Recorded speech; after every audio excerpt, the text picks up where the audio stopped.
Tourist കേന്ദ്രം എന്ന് വേണമെങ്കിൽ കുമരകത്തിനെ നമുക്ക് വിശേഷിപ്പിക്കാം. അതിന് ഏറ്റവും വലിയ തെളിവാണ് നമ്മൾ ഈ വാഹനത്തിന്റെ ഇടതുവശം കാണുന്ന റാഡിസൺ ഗ്രൂപ്പിന്റെ കീഴിലുള്ള സൂര്യ എന്ന പഞ്ചനക്ഷത്ര റിസോർട്ട്.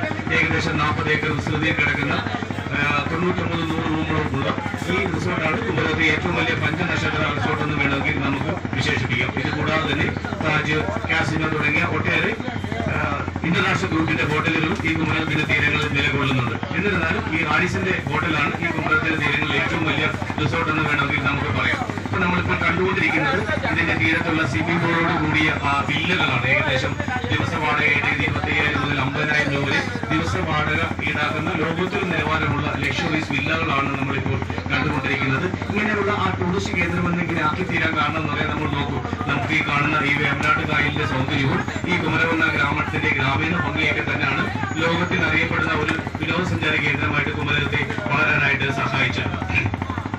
കുമരകം ആ ഒരു പേരുണ്ടാകാൻ കാരണമായി ചരിത്രകാരന്മാർ പറയുന്നത് കുമരകം ഒരു ഗ്രാമമാണെന്ന് പറഞ്ഞു അല്ലെ. നൂറ്റാണ്ടുകൾക്ക് മുന്നേ തികച്ചും അറബിക്കടലിന് അടുത്തിടയിലായിരുന്ന ഈ പ്രദേശം പിന്നീട് AJ ബേക്കറിന്റെ കാലത്തോടു കൂടിയാണ് ഇതിനകത്ത് ഈ പ്രദേശങ്ങളിൽ കുടിയേറ്റം ആരംഭിച്ചത്. കാരണം എന്ന് വെച്ചാൽ അത്രയും നാള് ചതുപ്പായിട്ട് കടന്ന ഈ പ്രദേശത്താണ് AJ ബേക്കറാണ് ഇവിടെ വേമ്പനാട് കായലിലെ തീരങ്ങൾ കൃഷി സ്ഥലവും മനുഷ്യവാസ യോഗ്യവും ഒക്കെ ആക്കി തീർത്തത്. അതുകൊണ്ട് തന്നെയാണ് AJ ബേക്കറിനെ ആധുനിക കുമരകത്തിന്റെ ശില്പി എന്നും വിളിക്കപ്പെടുന്നത്.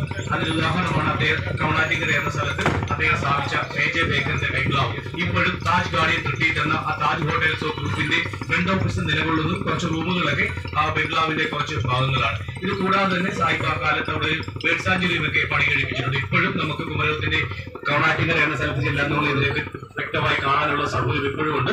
കോട്ടയം ജില്ലയിൽ നിന്ന് ഏകദേശം 16 കിലോമീറ്റർ റോഡ് മാർഗം സഞ്ചരിച്ചാൽ ഇവിടെ വരാം.